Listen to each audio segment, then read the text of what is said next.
calm down.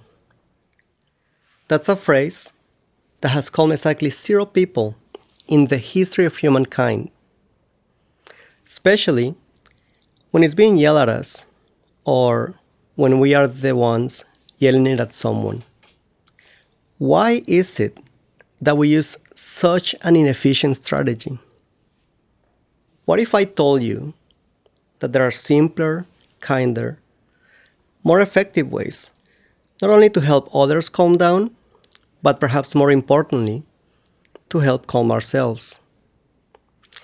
Regardless of anything that's going on around us, and sometimes it can be quite a bit, I want to invite you to close your eyes for a moment.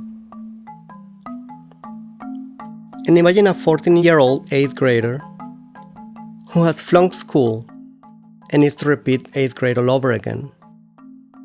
Imagine that same person at 16 losing a loved one to a tragic car accident.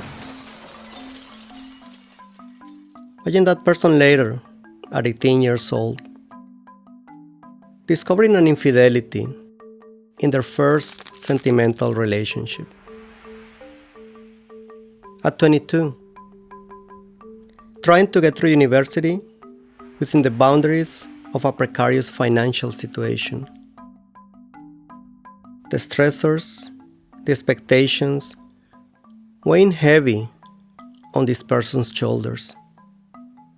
What if this person later, in their 30s, goes through an international divorce with children in between? Imagine that person being torn apart from their child, who now lives on the other side of the ocean. With your eyes closed, imagine the same person in their mid-30s, discovering for the first time, breathing consciously, paying close attention to the sensation of the air on the tip of their nose, feeling the air in the back of their throats, the sensation of their clothes against their skin as their lungs expand with every inhalation and contract with every exhalation.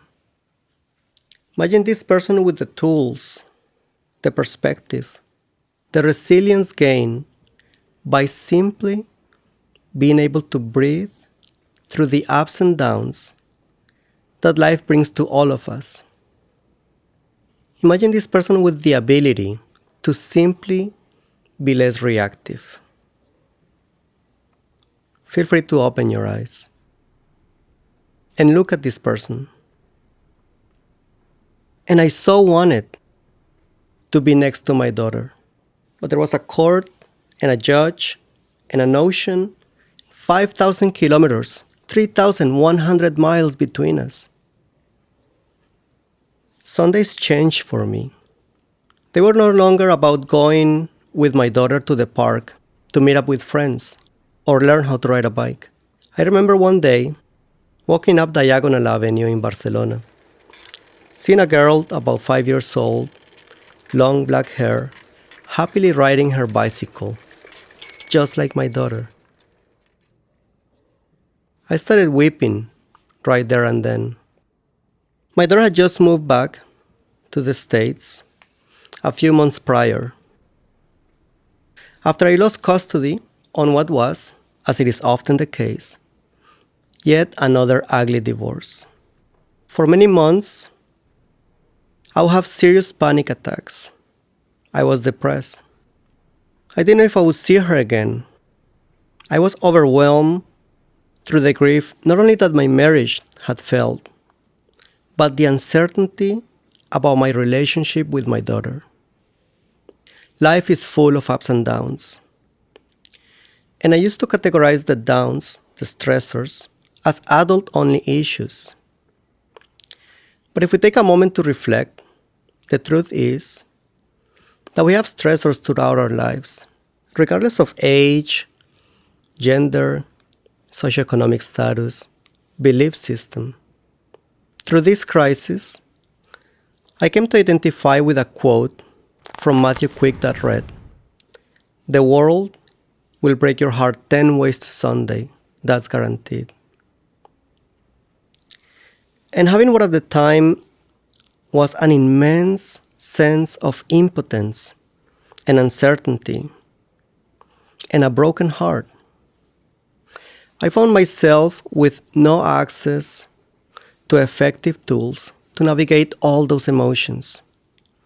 I had no strategy, no way to calm myself down, much less help my daughter calm down. Help her understand that yes, things were going to be difficult, but ultimately okay. In the midst of all that, I started listening to this video on YouTube, and I apologize for the pronunciation. It was called Tranquille comme un grenouille. It was a mindfulness meditation in a language where the only word I could grasp was respire, breathe. And in just 3 short minutes, my panic attack would subside. And I would just feel this energy inside of me. That's when I first discovered the world of mindfulness meditation.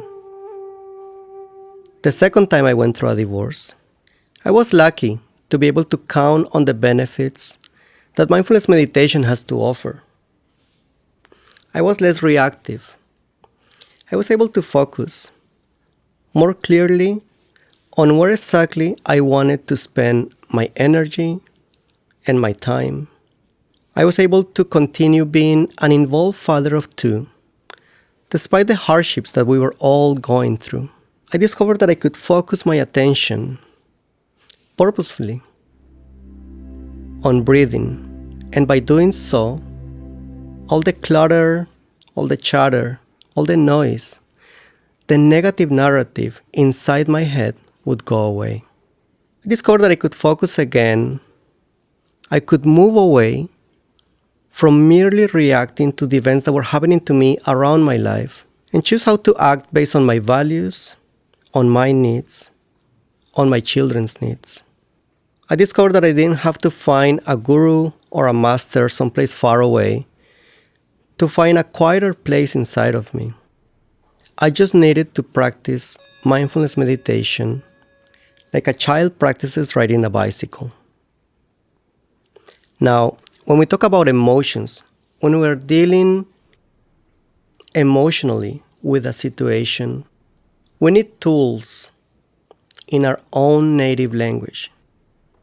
Through my journey, I discovered that if you didn't speak English or French or lived in one of the richer economies in the world, not only did you have less options or materials to find out about the benefits of mindfulness meditation, but also your access to relevant, high-quality scientific information was supremely diminished.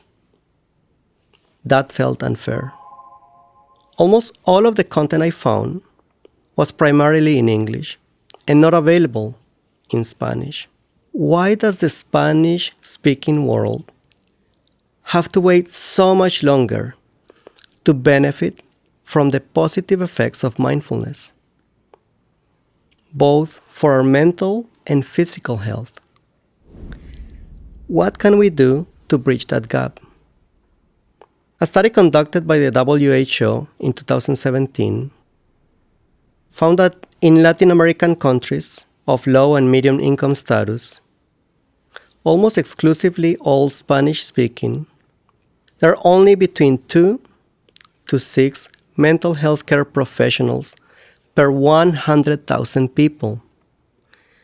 This highlights a massive gap between the needs of the population and the resources available so that they can take care of their mental health.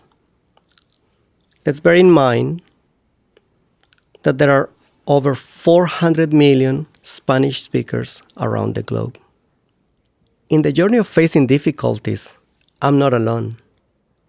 There are others flunking 8th grade, facing difficult situations, injustices, And just like I was, with no access to tools that helps them come back to a state of calm that allows them to be focused, productive, effective.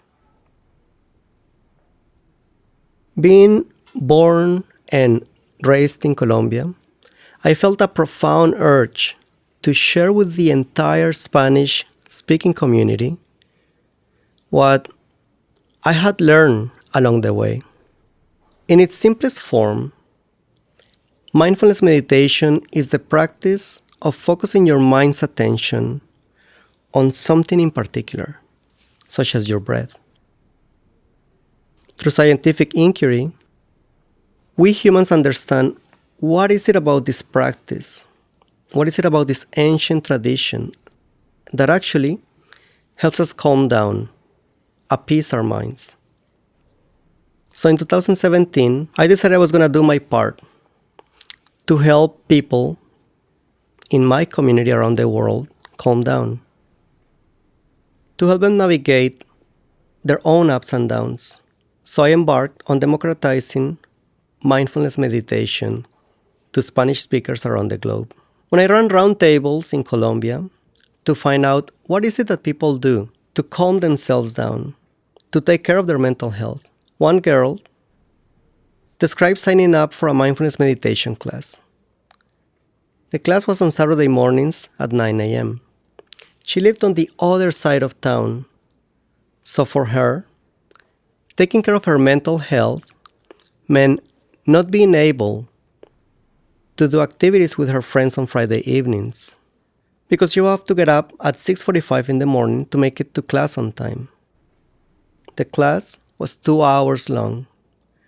So by the time she got back home, her entire Saturday morning would have vanished. That's a big price to pay for something that isn't widely known in her culture to be effective. What was the solution then? In my eyes, a sound solution was to deliver science-based mindfulness meditation and make it available so that people could take care of their mental health wherever they were, whenever they needed it, through a mobile app. In January 2021, 4 years after I poured myself on this project, on this journey, our first clinical study was published in the International Journal of Environmental Research and Public Health in Switzerland. It is to date the first study conducted exclusively with native Spanish speakers as participants using an app in their native language. The study was led by a team of researchers at the University of Burgos, had 164 participants, and the results were fascinating. For one, people increase their levels of mindfulness. They decrease their negative emotions, increase their ability to forgive themselves and others. They were more creative, and perhaps most important of all, they were more satisfied with their own life. And who doesn't want to be more satisfied with their own life? English speakers might be familiar with names like John Kabat-Zinn, Sarah Lazar, Richard Davidson, Daniel Goleman, maybe even know their work. But even if we don't know exactly the accomplishments of these scientists dedicated to researching the benefits of mindfulness meditation, their names sound familiar to us. That sensation of familiarity, perhaps even trust, is exactly what happens to Spanish speakers when we hear names like Juan Pablo Pizarro Ruiz, María Camino Escolar, Javier García Campayo, Nuria Ordóñez, Mario del Líbano, Nazaret Castellanos, Christian Co. Names of researchers devoted to the needs of our community in the Spanish-speaking world. Discovering mindfulness meditation will not make hardships disappear from anyone's lives. It didn't make hardships disappear in my life. I went through a lot of grief through my second divorce. Launching a startup and putting it all on the table to the point of turning your pockets inside out, maxing out credit cards, even throwing your 401k behind it to at least get a chance to make a dent in this massive need for effective tools to take care of our mental health is full of uncertainties. Even having that phone call where my mom would ask me, "So when are you going to get a real job again?" And I'll be thinking, this is the most important job of my life so far. Thanks to the advent of technology, I'm able to help thousands of people who have long been denied access to scientifically proven mental health care resources. I have at least one truth inside of me, and that's what I like you to take today. Learn to pay attention to your breath. Learn to calm yourself down. And you will be able to ride the ups and downs of life with a different perspective, a different air around you. Matthew Quick did say, "The world will break your heart 10 ways to Sunday, that's guaranteed." And he continues,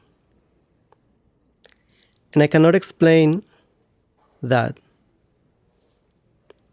or the craziness inside myself and everybody else, but guess what?